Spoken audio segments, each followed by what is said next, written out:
Buenas tardes, pertenezco al grupo 4 de Teoría y Política Económica. Mi grupo está conformado por Bri García, Karina Borrero y Carolina Polo. El día de hoy vamos a exponer las unidades 8, 9 y 10. Empezamos con la unidad 8, que se llama la clasificación de los tributos e impuestos. Clasificación tripartita. Primero tenemos la clasificación tripartita, que agrupa los tributos en tres categorías: impuestos, contribuciones y tasas. Los impuestos. Los impuestos son tributos no vinculados. Esto significa que no hay una relación directa entre lo que pagamos y los servicios que recibimos. Por ejemplo, cuando pagamos el impuesto a la renta, esos fondos pueden destinarse a cualquier actividad que el Estado considere prioritaria, es decir, las carreteras, hospitales, educación o seguridad nacional. Su justificación se basa en la capacidad contributiva, es decir, en nuestra capacidad económica de aportar al Estado. Por eso suelen gravar ingresos, propiedades o el consumo. 2. Contribuciones. Las contribuciones, en cambio, sí están vinculadas a un beneficio concreto que el contribuyente recibe. Por ejemplo, cuando el Estado mejora una vía pública y los predios cercanos incrementan su valor, los propietarios de esas propiedades pagan una contribución para financiar la obra. En este caso, el beneficio es específico para un grupo particular. Y por último, las tasas. Las tasas se pagan por un servicio que utiliza un individuo en particular. Un ejemplo típico es cuando solicitamos una licencia de construcción o una copia de un acta de nacimiento. Aquí el pago está directamente relacionado con el costo de servicio prestado y el beneficio es exclusivo para quien lo solicita. Continuamos con la clasificación bipartita. Otra forma de clasificar los tributos es en función de si están vinculados o no están vinculados con una actividad del Estado. Número 1, tributos no vinculados. Estos son los impuestos. Como mencioné antes, aquí no importa si el contribuyente recibe un beneficio directo, es decir, el dinero que aportamos puede destinarse a cualquier finalidad pública, como pagar la deuda externa o financiar campañas de vacunación. 2. Tributos vinculados. Las contribuciones y las tasas entran en esta categoría. Aquí sí hay una relación directa entre el pago y un servicio o beneficio. Por ejemplo, cuando pagamos una tasa para obtener una licencia de funcionamiento, sabemos que ese pago exclusivamente el servicio que solicitamos se utiliza para ese destino. Hablemos de la clasificación según las manifestaciones de riqueza. Los impuestos también se clasifican según las distintas formas en que se manifiesta la riqueza. Número 1, imposición a la renta. Grava los ingresos que una persona o empresa obtiene, ya sea por salarios, alquileres o actividades comerciales. Este es el caso del impuesto a la renta, que tiene una base objetiva: los ingresos que reflejan nuestra capacidad de contribuir al sistema tributario. 2. Imposición al patrimonio. Aquí se grava lo que poseemos como propiedades o bienes de capital. Por ejemplo, el impuesto predial afecta a los dueños de inmuebles, mientras que el impuesto de alcabala grava la transferencia de propiedades. Número 3, imposición al consumo. Este tipo de impuesto afecta el uso de los ingresos para adquirir bienes o servicios. Un ejemplo es el impuesto general de ventas. Esta la pagamos cada vez que compramos algo. Aunque lo aplica la empresa que vende el producto, el costo recae en el consumidor final. De impuestos directos e indirectos. Ahora veamos la distinción entre impuestos directos e indirectos. Los impuestos indirectos son aquellos que recaen directamente sobre el contribuyente, por ejemplo, el impuesto predial o el impuesto a la renta. Aquí el sujeto obligado es quien soporta directamente la carga tributaria. Este tipo de impuestos suele basarse en la capacidad económica del contribuyente. Impuestos indirectos. Estos afectan al consumidor final, pero son recaudados por terceros, como las empresas. Un ejemplo es el impuesto graval de ventas. Las empresas actúan como intermediarias, es decir, recaudan el impuesto cuando venden un producto y lo transfieren al Estado. En este caso, la carga tributaria se desplaza y el consumidor es quien termina pagándola. Bueno, hablemos del traslado de la carga tributaria. El traslado de la carga tributaria depende de la elasticidad del mercado. Es decir, en mercados como demanda inelástica, como lo son los bienes básicos, los consumidores están dispuestos a pagar incluso si el precio sube. En este caso, el impuesto se transfiere completamente al consumidor. Bueno, en mercados con demanda elástica, donde los consumidores son sensibles a los cambios de precio, el proveedor puede absorber parte del impuesto para mantener sus ventas. Esto se llama retrotraslación. Bueno, periodicidad del hecho imponible. Finalmente, hablemos de la periodicidad del hecho imponible. Número 1, la inmediata. Esta se aplica en el momento de la transacción, como ocurre con los impuestos al consumo o el impuesto graval de ventas. Número 2, la periódica. Esta se calcula en ciclos, como los impuestos a la renta que se liquidan anualmente. Por ejemplo, las empresas deben determinar su utilidad anual para pagar este impuesto. La continua se aplica de manera constante, como el impuesto predial. Este grava la propiedad de inmuebles y aunque su pago sea anual, el hecho imponible existe de manera permanente. Ingreso y gasto público. Importancia del equilibrio fiscal.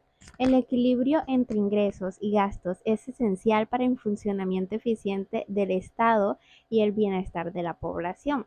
Los ingresos, principalmente obtenidos de impuestos, financian servicios vitales como educación, salud, infraestructura y seguridad. Por su parte, los gastos representan inversiones necesarias para el desarrollo social. La gestión ineficiente de estos elementos puede llevar a un déficit presupuestario y deuda acumulada, afectando la estabilidad económica. Metodología de análisis. La gestión financiera del gobierno mediante un enfoque estructurado, incluyendo la evaluación de ingresos y gastos públicos y formulando propuestas de mejora basadas en reformas fiscales y estrategias de inversión. Se presta atención a las fuentes de ingresos y su efectividad, así como la eficiencia del gasto en diferentes áreas críticas. Este es un análisis de gastos e ingresos de la unidad 9. Continuamos con problemas financieros del Ecuador entre el año 2012 y 2022.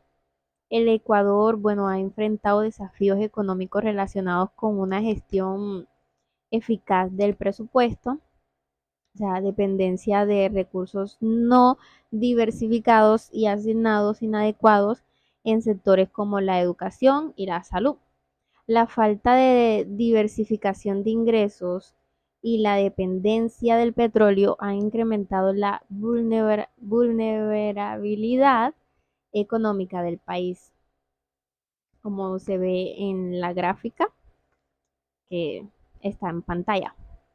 Bueno, esta gráfica ilustra cómo la deuda externa ha crecido más rápidamente en el Producto Interno Bruto, o sea, el PIB, evidenciando la dependencia del financiamiento externo para sostener el desarrollo económico. Continuamos con modelos económicos históricos. Modelo de agroexportador en el año, por ahí más o menos en 1930, 1960, basado en la exportación de productos agrícolas como el cacao, banano, sin diversificación económica. Eh, Sustitución de importaciones entre 1960 y 1970. Esto se promovió la industrialización y protección de la industria local mediante barreras arancelarias. Crisis de la deuda y neoliberalismo entre 1980 y 1990. ajustes estructurales, privatización de las empresas estatales y liberación comercial. De esto habla más o menos eso. Dolarización en el año 2000 en adelante. Adopción del dólar para estabilizar la economía, pero con consecuencias como la pérdida de autonomía monetaria. Economía post-dolarización y correísmo desde 2007. La mayor intervención estatal, o sea, la inversión pública y la dependencia de los ingresos petroleros. Problemas estructurales. Dependencia de las exportaciones de materias primas. La economía depende de productos como el petróleo y el banano, lo cual genera vulnerabilidad frente a la volatilidad de los precios. Dependencia de la deuda externa. El financiamiento externo ha sido crucial pero peligroso, como muestra la gráfica de la evolución de la deuda y el PIB mencionada anteriormente. Administración ineficiente del presupuesto. Los recursos no intervienen adecuadamente en sectores claves, como se observa en la gráfica de la evolución del presupuesto y gastos, esta gráfica que se muestra en pantalla. Esto refleja cómo el presupuesto destinado a servicios esenciales se ha mantenido constante sin incrementos significativos, lo que limita el desarrollo social. Propuestas de mejora. Bueno, reformas fiscales. Aquí podemos decir que reducir las tasas tributarias y fomentar la inversión privada para mejorar la productividad y generar más empleo. Reestructuración de la deuda. Aquí pues se puede negociar la deuda con plazos más largos y menores pagos de intereses para liberar fondos para una inversión social.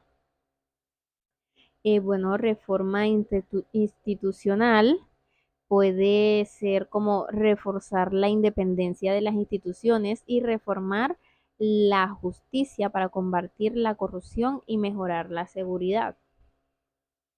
Problemas sociales persistentes, pues la pobreza, el desempleo y la delincuencia han aumentado en los últimos años bastante. Así, o sea, exaverdados de la pandemia del COVID-19, la falta de la inversión en seguridad y otros sectores han permitido el crecimiento de la delincuencia, como se muestra en la gráfica en pantalla. Esta gráfica demuestra el impacto de las crisis económicas y sanitarias, así como las carencias en políticas de protección social. Podemos decir que el Ecuador necesita una gestión más eficiente y equitativa de sus finanzas públicas. También se deben priorizar inversiones en educación y salud para mejorar la transparencia y evitar el mal uso de los fondos, no solo con disciplina fiscal, sino también con políticas responsables que puedan lograr un desarrollo sostenible y mejorar la calidad de vida de los ciudadanos. La fiscal en Colombia enfrenta varios retos y problemáticas actuales que son cruciales para la gestión de los recursos públicos. La corrupción sigue siendo uno de los mayores obstáculos para un control fiscal efectivo. Casos de mal manejo y desvío de recursos afectan la confianza en las instituciones. Las entidades recargadas del control fiscal, como la Contraloría General de la República, a menudo enfrentan limitaciones en términos de recursos humanos y tecnológicos, lo que dificulta su capacidad para realizar auditorías y seguimientos efectivos. A pesar de los avances, persiste una falta de transparencia en la gestión pública. La rendición de cuentas no siempre se lleva a cabo de manera adecuada, lo que dificulta. La descentralización ha traído desafíos adicionales en el control fiscal, ya que las entidades territoriales a menudo carecen de los mecanismos adecuados para garantizar una gestión eficiente y transparente. La cantidad y complejidad de las normas fiscales pueden generar confusión y dificultar su cumplimiento por parte de las entidades públicas, lo que puede llevar a irregularidades. La falta de herramientas tecnológicas adecuadas limita la capacidad de las entidades para realizar un seguimiento eficiente y detectar irregularidades en el tiempo real. Además, existe una necesidad urgente de fomentar una cultura de control fiscal y educación sobre el uso adecuado de los recursos públicos entre servidores públicos y ciudadanos. Presupuesto y control fiscal. La gestión fiscal en Colombia se define el control fiscal como una función pública que busca vigilar la gestión fiscal de la administración y de entidades que manejan recursos del Estado. Se menciona la evolución del control fiscal pasando de un enfoque de planeación previa a uno de evaluación posterior. Y se citan las leyes que regulan esta función como la Ley 42 del 1993 y la Ley 610 del 2010. Problemas y falencias del control fiscal. Se analizan las ineficiencias del sistema actual, destacando la corrupción en la contratación estatal como una de las principales amenazas. Se discuten aspectos como la falta de recursos, la ineficiencia de los órganos de control y la falta de independencia de estos respecto a intereses políticos. Además, se menciona que el control posterior presenta un riesgo, ya que cuando se ejerce, los recursos ya pueden estar perdidos. Proceso de responsabilidad fiscal. Se detalla cómo establece la responsabilidad fiscal, que requiere la existencia de conductas dolosas o culposas que causen un daño patrimonial al Estado, así como un nexo causal entre ambos. Se enfatiza que el proceso es administrativo y busca la indemnización por el daño causado, abordando la dificultad de recuperar los recursos perdidos. Recomendaciones y propuestas. Se sugieren reformas al modelo de control fiscal, abogando por un sistema colegiado que garantice mayor eficiencia y transparencia. Se propone la creación de un tribunal de cuentas que se encargue de las funciones de responsabilidad fiscal, similar al modelo español, para así asegurar la independencia en las etapas de investigación y control fiscal. Se concluye que la corrupción y la mala graduación de la culpa son las principales amenazas al control fiscal en Colombia. Se plantea la necesidad urgente de reformar el sistema actual para asegurar la transparencia y la correcta administración de los recursos públicos, sugiriendo que un modelo colegiado podría ser más efectivo en la lucha contra la corrupción.